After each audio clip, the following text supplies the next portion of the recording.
Hello everyone, welcome to the channel. Today in phonetics topic we are going to talk about word accent in English.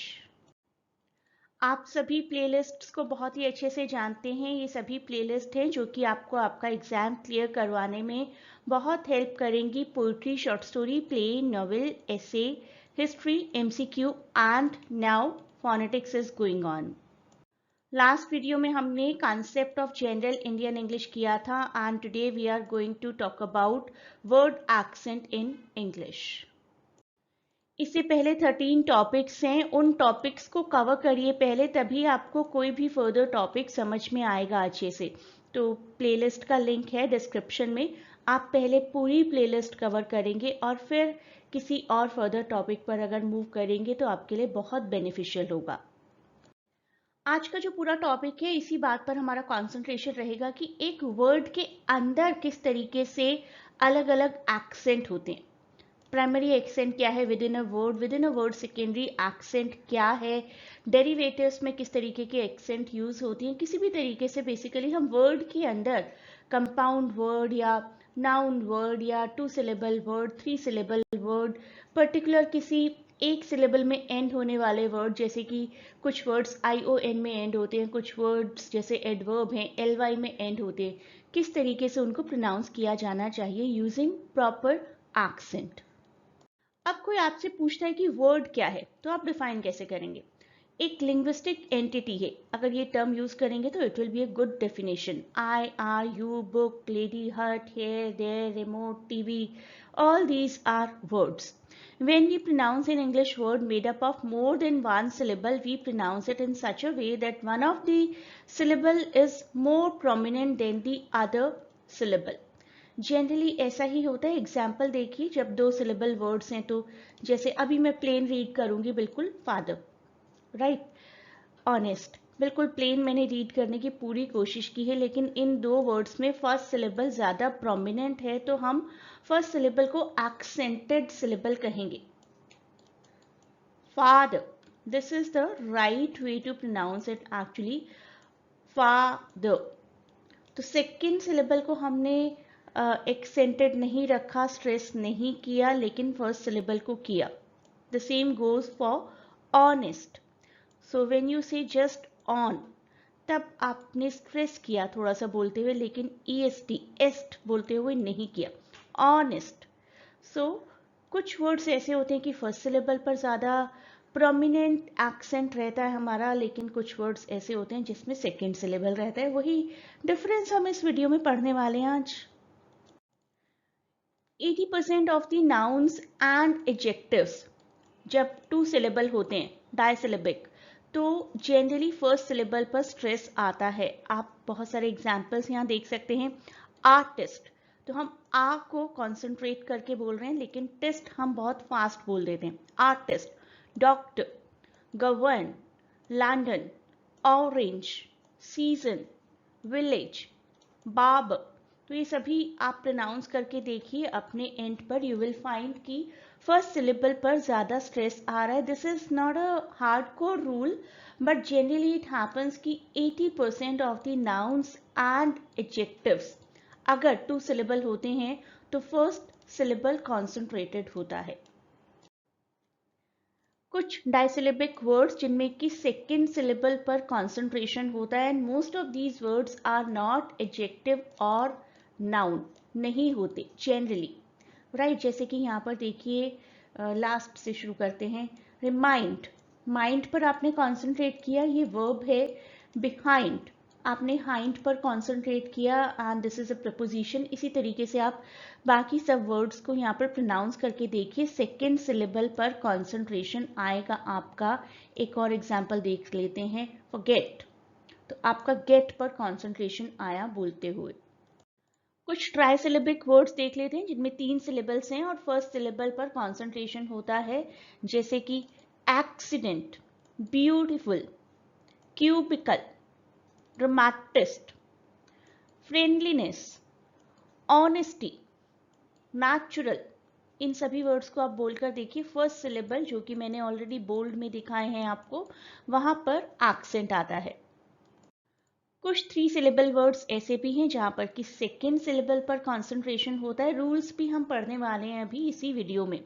Accountant, announcement, तो count बोलते हैं तब आप ज्यादा stress करते हैं, नाउंस बोलते हैं तब आप ज्यादा स्ट्रेस करते हैं। एडिशन, डी बोलते हुए आपने ज्यादा स्ट्रेस किया। अफिक्शन, फैक्ट बोलते हुए आपने ज्यादा स्ट्रेस किया, जो कि सेकेंड सिलेबल है इस वर्ड का। डाइडेक्टिक, जो कि लिटरेचर में बहुत यूज होती है टर्म डाइडेक्टिक, तो डेक बोलते हुए आपने कॉन्सेंट्रेट किया, जो कि सेकेंड सिलेबल है। आप लोग आराम से पॉज करके यहाँ के हर वर्ड को प्रोनाउंस करके देखिए। रूल 1, जो भी वर्ड्स जिनमें वीक प्रीफिक्स होता है they always take the accent on the root. Root word पर एक्सेंट होता है, जैसे यहाँ पर बोर्ड रूट वर्ड है, ये तो यहाँ का प्रीफिक्स है, तो हम कैसे बोलेंगे इसको? अबॉर्ड, abroad, ahead, alone, because, become, below, beneath। इस तरीके से इन वर्ड्स को बोला जाएगा जहां पर कॉन्सेंट्रेशन होता है बेसिक हमारा जो वर्ड है उस पर, ना कि प्रीफिक्स पर। छोटे छोटे प्रीफिक्सेस जैसे कि A, B, D, R, E, I, M, ये सब वीक प्रीफिक्स की कैटेगरी में आते हैं। अब देखते हैं रूल 2। रूल 2 में इन्फ्लेक्शन की बात करेंगे। इन्फ्लेक्शन में जो सफिक्स ऐड होते हैं जैसे कि E D, E S, I N G, they do not affect the accent, accent को इफेक्ट ही नहीं करते। That is words with these suffixes added to them take the accent on the same syllable as the word to which they have been added। Example देखिए, account, जब आप account बोलते हैं और उसके बाद ईडी लगा देते हैं अकाउंटेंट, तो जो एक्सेंट काउंट में यूज हो रहा है वही एक्सेंट ईडी में कंटिन्यू करेगा। अफेक्ट, अफेक्टेड, एक्सेंट वैसा का वैसा ही रहेगा। Conduct, conducted. डिमांड, डिमांडेड, मांड में यहां पर आपने एक्सेंटेड बोला। एक्सटेंड, टेंड में एक्सेंटेड यूज किया, एक्सटेंडेड। Recommend, recommended. तो किस तरीके से एक्सेंट यूज हो रहा है? इन्फ्लेक्शन का कोई असर नहीं आ रहा है एक्सेंट पर। डेरिवेशनल का एक और एग्जांपल देखते हैं। जब एज, एंस, एन, एर, एस, फुल, हुड, आइस, इश, इव, लेस, ली, मेंट, नेस, और, शिप, प्योर, जेन, ऐसे एफिक्सेस ऐड होते हैं तो वो भी एक्सेंट को अफेक्ट नहीं करते। जैसे कि यहाँ देखिए कैरी, कैरी में कै पर इम्पैक्ट आया है। कै जब हम बोलते हैं तो ऑलरेडी एक्सेंटेड ही बोलना शुरू करते हैं। जब हम कैरी को कैरेज बोल देते हैं तो ओवरऑल एक्सेंट पर कोई इम्पैक्ट नहीं आता। यहाँ देखते हैं अनॉय, अनॉय बोलते हैं तो अन पर स्ट्रेस नहीं करते, नॉय पर करते हैं, और जब हम इसको कन्वर्ट करेंगे, डेरिवेट करेंगे, तो वी विल स्पीक अनॉयंस। तो नॉयंस में वो डेरिवेशन में हमारा एक्सेंट कंटिन्यू रह जाएगा। Appear, appearance, assist, assistance, attend, attendance। तो ANC जब हमने इस्तेमाल किया तब हमने सेम एक्सेंट को कैरी किया। रूल 4 देखते हैं। जो वर्ड्स ION में एंड होते हैं उनमें पेनल्टीमेट सिलेबल पर एक्सेंट आता है, यानी कि सेकेंड लास्ट। लास्ट में मेजरली प्रोनाउंसिएशन क्या रहेगी? शन। शन से पहले जो सिलेबल आया वहां पर स्ट्रेस होगा। जैसे कि शन, नोशन है, मैंने बिल्कुल प्लेन बोला है डेलिब्रेटली, और हम इसको प्रोनाउंस कैसे करेंगे? नो पर आपका स्ट्रेस आएगा, नोशन, राइट। नो को आपने थोड़ा सा एक्सेंटेड बोला।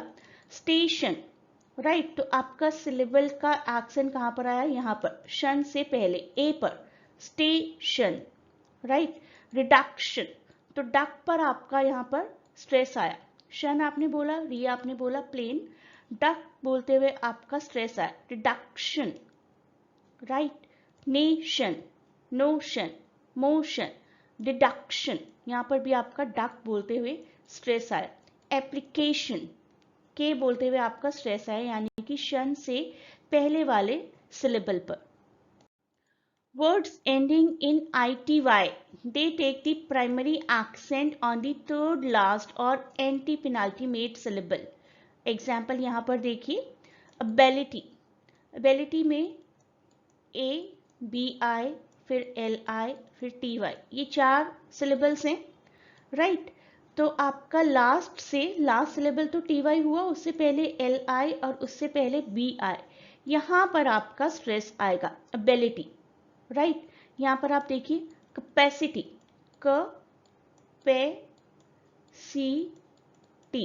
ये आपके 4 सिलेबल्स हैं, 1 2 3, लास्ट से थर्ड पर, third last it is saying ना, सो कैपेसिटी। इसी तरीके से आप यहाँ के सभी वर्ड्स को प्रोनाउंस करके देखिए, आपका स्ट्रेस आएगा एंटी पेनाल्टीमेट यानी कि थर्ड लास्ट सिलेबल पर। I want to say thanks to all of you जिन्होंने टेलीग्राम चैनल को ज्वाइन किया और इस टेस्ट के लिए अपीयर किया। उनकी प्रिपरेशन बहुत ही अच्छी हो जाएगी और आगे भी मैं इसी तरीके के टेस्ट्स आपके लिए लाती रहूँगी। फोनेटिक्स के लिए भी और क्वेश्चंस भी आएंगे धीरे धीरे। और next to next week I conduct a history test too. तो हिस्ट्री की मेरे सभी वीडियोस को आप लोग देखते रहिए, जो भी मेरे चैनल को सब्सक्राइब कर चुके हैं, जो भी मुझे जानते हैं, जो भी इस एग्ज़ाम के लिए या फिर इवन UGC के लिए अपीयर करना चाहते हैं। हिस्ट्री ऑफ इंग्लिश और फोनेटिक्स सभी के लिए बहुत ज़रूरी है। अपनी प्रिपरेशन इसी तरीके से एटलीस्ट इन 2 टॉपिक्स की मेरे साथ करते रहिए, क्योंकि टाइम बहुत कम होता है और प्रिपेयर करने के लिए बहुत ज़्यादा होता है। लाइव क्लासेस बहुत ज़्यादा दे पाना पॉसिबल नहीं होता। ऑल तो मैं हमेशा कहती हूँ कि मेरी लाइव क्लासेस में स्टूडेंट्स को ज़्यादा बेनिफिट मिलता है। ऑफ कोर्स वो किसी भी तरीके के डाउट्स लाइव पूछ सकते हैं मुझसे, कभी भी किसी भी तरीके का कम्युनिकेशन, कोई डिस्कशन हो जाता है। लेकिन इतने सारे टॉपिक्स होते हैं और सबका अपना अपना टाइमिंग होता है, तो आई ट्राई माई बेस्ट कि कुछ टॉपिक्स ऐसे भी पिक करूँ मैं, जिसके लिए मैं आपको ऐसे वीडियोस दे सकूँ कि आप घर बैठे प्रैक्टिस कर पाएँ। तो उसके लिए मैंने चूज़ किया फोनेटिक्स और हिस्ट्री, जिसकी प्रिपरेशन आप घर बैठकर बहुत आराम से अपने टाइम के हिसाब से कर सकते हैं। लेकिन उसका एक डिसएडवांटेज ये होता है कि जब आप अपने टाइम के हिसाब से करते हैं ना, तो बहुत बार चीज़ें सिर्फ पाइलअप होती चली जाती हैं, कर लेंगे कभी भी, है तो सही ये वीडियोस। ऐसा एटीट्यूड मत रखिए, वहाँ भी अपने आप को स्ट्रॉन्ग करके रखिए कि मुझे आज इतनी वीडियोस कंप्लीट करने हैं, टेस्ट के लिए अपीयर करना है। मैम ने टेस्ट तो ऑलरेडी बनाया हुआ है टेलीग्राम पर, तो वीडियोस देखूं और टेस्ट के लिए अपीयर करूं। मैं जल्दी आपको हिस्ट्री के टेस्ट की भी डेट बता दूंगी। एक बार फिर से मैं आपको याद दिला देती हूँ प्लेलिस्ट्स के बारे में। Poetry, short story, play, novel, essay, history, MCQ, phonetics, यही सब कुछ है जो आपको प्रिपेयर करना है। अभी भी शुरुआत करें और अच्छे से लग जाएं अपनी प्रिपरेशन में। एक दिन में 7-8 घंटे, अब 7-8 घंटे, कुछ दिन पहले मैं 5-6 घंटे बोला करती थी, लेकिन अब आपने प्रिपरेशन शुरू की है तो 7 to 8 आवर्स एक दिन में देना तो बनता है। तो 7 to 8 आवर्स दीजिए, सभी वीडियोस को देखिए अच्छे से, पॉज करके देखिए, सभी पॉइंट्स को नोट करिए, रिपीट मोड में देखिए, तो आपकी प्रिपरेशन हो जाएगी। नेक्स्ट टॉपिक यानी कि टॉपिक नंबर 15, चैप्टर 15 भी हम लोग जल्दी ही कवर करेंगे। आप सभी प्रीवियस टॉपिक्स को 2-2, 3-3 बार देखिए, तभी ये टॉपिक समझ में आएंगे। क्योंकि देखिए यहाँ कोई स्टोरी नहीं है, कोई पोइट्री, कोई राइम रिदम, कुछ भी नहीं है, कोई टॉपिक नहीं होता। आपको सब कुछ लर्न करना होता है, तो लर्न करिए, अच्छे से लर्न करिए। थोड़ी सी रोट लर्निंग की भी ज़रूरत पड़ती है फोनेटिक्स में, एटलीस्ट आई नो। तो रोट लर्निंग करनी पड़ती है, तो वो भी ऑटोमेटिकली हो जाएगी अगर आप वीडियोस को रिपीट मोड में देखते रहेंगे। आपका खुद का ही बेनिफिट है इसमें, और सबसे अच्छी बात कि घर बैठे कभी भी इन वीडियोस को देख सकते हैं। आप सबके एग्जाम के लिए मेरी तरफ से ग्रेट गुड लक, और please do not forget to share and subscribe the channel and provide your valuable feedback in comments.